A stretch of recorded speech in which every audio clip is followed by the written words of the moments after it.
last few Sundays I have preached messages about the pouring out of the Spirit, about us as a church heading to the next level spiritually. And as I've said over the last couple of weeks, this church we've seemed to have moved in stages spiritually. And I've challenged the church to begin to seek God and to draw near to Him and to call on Him and to spiritually move yourself to that next level, whatever it is. And we're going to be looking here in the book of Joel. We're going to be in chapter 2. We're going to jump around to several verses here. But we're going to look at what God is saying and how God responds. You know, I have found this to be true throughout the Bible, that God will respond to the obedience of His people. And many times you read things and God says, if you will, I will.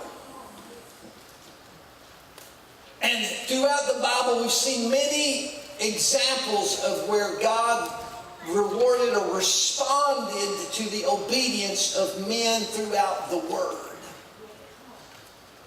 And how He responded many times in negative ways to disobedience. There's consequences either way. There's consequences to disobedience, and they're painful. And the wonderful consequences of obedience is blessing. And we're going to look today at the pouring out the Spirit. And what the Word says about this. We're going to look at it as we go through these verses. And what the Word says.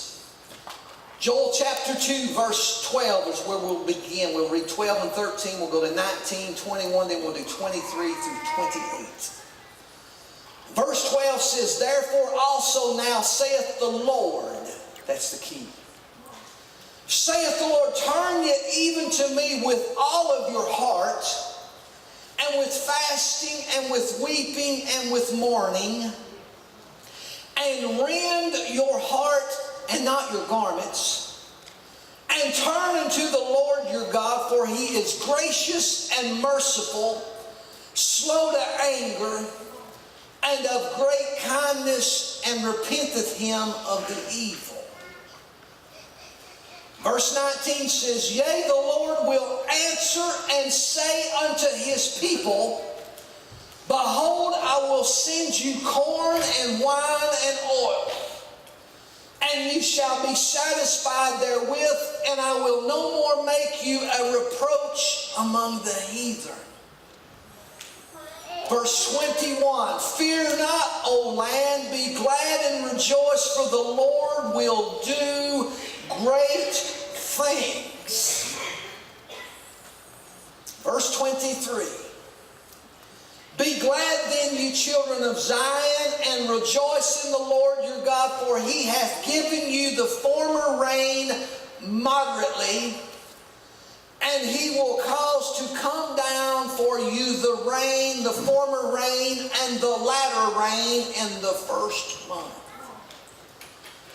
And the floors shall be full of wheat, and the vats shall overflow with wine and oil. And I will restore to you the years that the locust hath eaten, the cankerworm and the caterpillar, and the palmer worm, my great army which I sent among you. And you shall eat in plenty and be satisfied, and praise the name of the Lord your God, that hath dealt wondrously with you, and my people shall never be ashamed. And ye shall know that I am in the midst of Israel, and that I am the Lord your God, and none else, and my people shall never be ashamed. I like this. And it shall come to pass afterward that I will pour out my Spirit upon all flesh.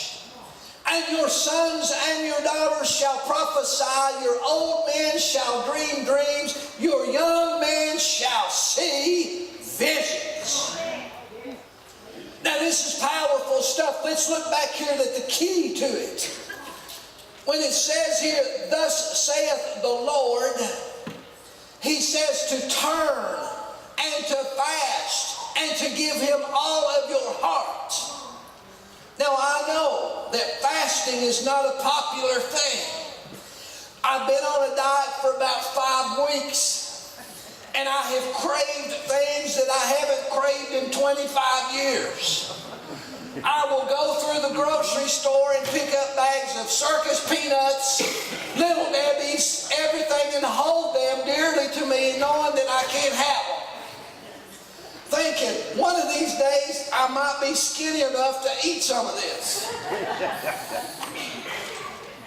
My wife says, you're doing great. There's many days I have weakness. Many days the adversary will say, go down the road and eat one, she won't know about it.